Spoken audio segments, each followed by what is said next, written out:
नमस्कार। प्रसंगर्ष में आप सभी का स्वागत है। तो आज आखिर प्रधानमंत्री के रूप में नरेंद्र मोदी ने 18वीं लोकसभा के प्रधानमंत्री के रूप में शपथ ग्रहण कर ली और लगातार तीसरी बार इन्होंने प्रधानमंत्री की शपथ ग्रहण की है। इससे पहले जवाहरलाल नेहरू ने भी की थी, लेकिन फर्क इतना है कि जवाहरलाल नेहरू ने जब की थी तो कांग्रेस के बहुमत के आधार पर की थी, इन्होंने एनडीए के आधार पर की है। लेकिन सबसे बड़ी बात है कि जो तजुर्बा नरेंद्र मोदी का रहा है, लगातार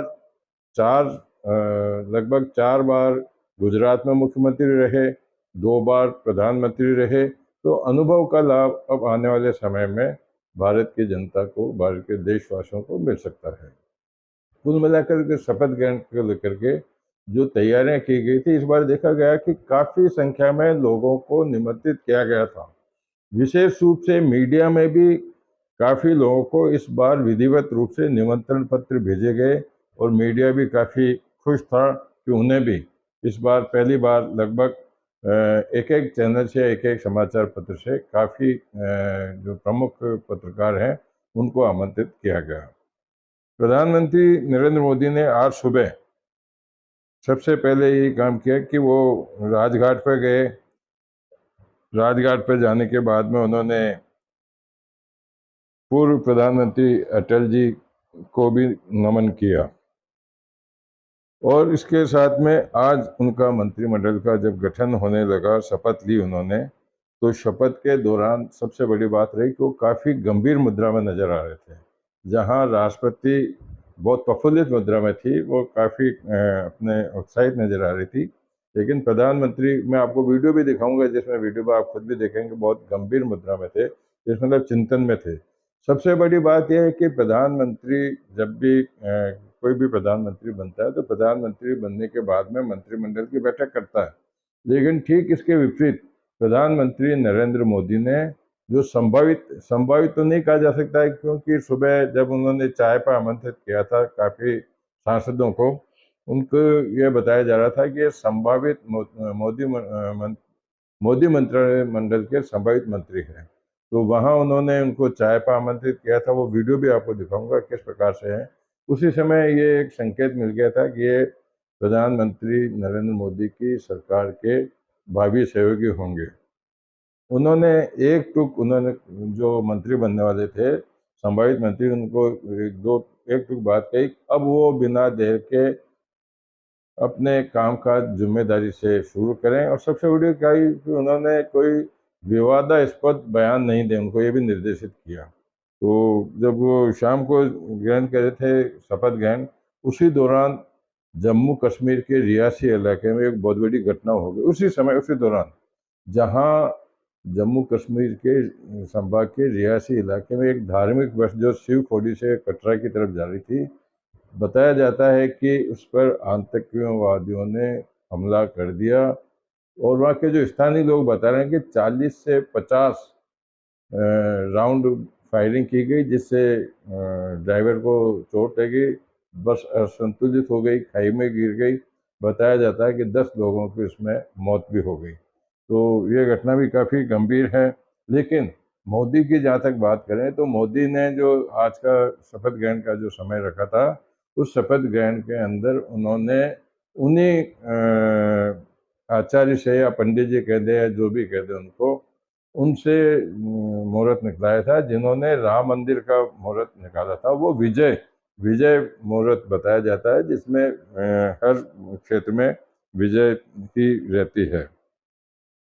मंत्रिमंडल में अनुराग ठाकुर, जो पहले सूचना प्रसारण मंत्री थे, स्मृति ईरानी, इनको मतलब ये चौंकाने वाली बात है कि इनको मंत्रिमंडल में जगह नहीं दी गई। स्मृति ईरानी के लिए तो चर्चा थी कि उनको शायद दिया जाता, लेकिन सबसे बड़ी बात है कि जेपी नड्डा मंत्रिमंडल में शामिल हो गए। उसके बाद में चर्चाएं थी कि शिवराज सिंह को प्रदेश राष्ट्रीय भाजपा का अध्यक्ष बनाया जा सकता है, लेकिन उनको भी मंत्रिमंडल में शामिल कर लिया गया। छठे नंबर पर उनको लिया गया। सबसे बड़ी बात देखने को यह भी मिलेगी, जिन्होंने टीवी पे देखा भी होगा, कि जब राजनाथ सिंह दूसरे नंबर पर शपथ लेकर के कैबिनेट के रूप में जब वापस लौट रहे थे, तो प्रधानमंत्री सहित अमित शाह वगैरह ने उनको खड़े होकर उनका अभिवादन किया। ये सबसे बड़ी देखने वाली बात होगी कि इस तरह के भी जो वहाँ दर्शकों को देखने को मिला था। योगी के जो मंत्री जितेंद्र प्रसाद थे, उनको अब केंद्र में ले लिया गया है। ब्राह्मण जाति से आते हैं और शपथ ग्रहण से पहले अजित पवार के गुट को एक झटका लगा है, जहां एनसीपी को कोई मंत्रिमंडल का पद नहीं मिला। इस मामले में मैं बताया, प्रफुल्ल पटेल ने कहा कि मैं पहले मैं कैबिनेट मंत्री रह चुका हूँ, अब मेरे को राज्य मंत्री बनाया जा रहा है, तो मैं भाजपा से खुश हूँ, एनडीए से खुश हूँ, लेकिन मेरे सम्मान के प्रति मैं विपरीत पद नहीं ले सकता। तो ये भी बात है। अब चर्चा है कि अब जो ये चुनाव हुई, इसमें आरएसएस को जब से इग्नोर करने की बात आई, तो अभी एक नारा चल रहा है, आरएसएस हटा, बीजेपी का वोट घटा। राम मंदिर इस ईडी सीबीआई पार्टी तोड़ने पर सलाह नहीं मानी बीजेपी वालों ने। और सबसे बड़ी बात ये बताई कि वॉशिंग मशीन को भी आरएसएस ने रोकने की बात कही थी, लेकिन उस नहीं रोकने का भी परिणाम उसमें बताया गया। तो कुल मिलाकर के ये तो बातें हो गई इसको लेके। अब हम बात कर लेते हैं राजस्थान की। राजस्थान में भी 4 मंत्रियों को फिर से शपथ दिलाई गई है। पिछली बार भी 4 मंत्री थे। पहले गजेंद्र सिंह शेखावत थे, कैलाश चौधरी थे, अर्जुन मेघवाल थे और भूपेंद्र सिंह यादव थे। अभी चारों को फिर से मंत्रिमंडल में शामिल किया गया है। सबसे बड़ी बात है कि सांवरलाल जाट, जो कद्दावर नेता थे, प्रदेश में भी मंत्री रहे और किसान आयोग के अध्यक्ष भी रहे, उनके बाद में अजमेर जिले में पहली बार भागीरथ चौधरी पहले कभी मंत्री स्टेट में भी नहीं रहे, विधायक भी नहीं रहे, लेकिन विधायक रहे, लेकिन उनको सांसद दूसरी बार सांसद बने।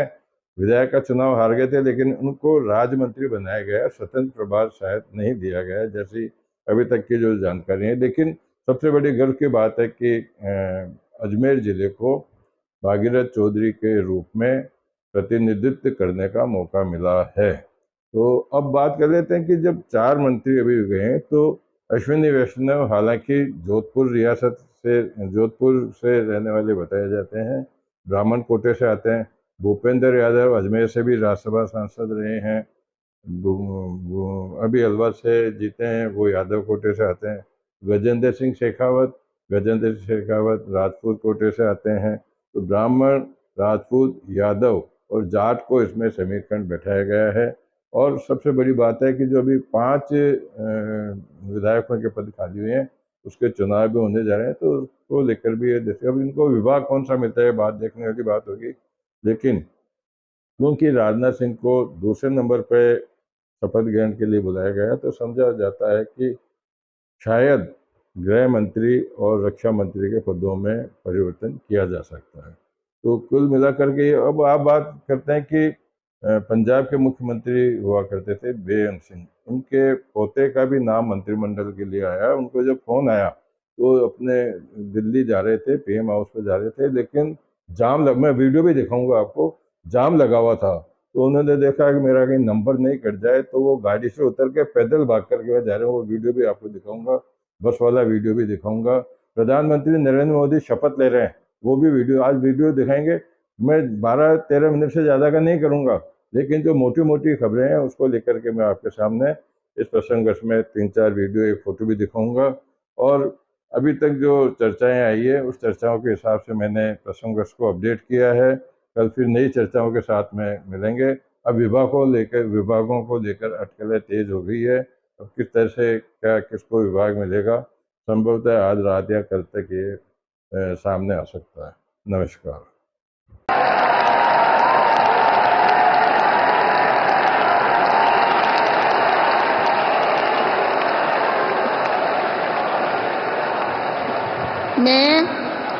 मैं नरेंद्र दामोदर दास मोदी ईश्वर की शपथ लेता हूं कि मैं विधि द्वारा स्थापित भारत के संविधान के प्रति सच्ची श्रद्धा और निष्ठा रखूंगा। मैं भारत की प्रभुता और अखंडता अक्षुण्ण रखूंगा। मैं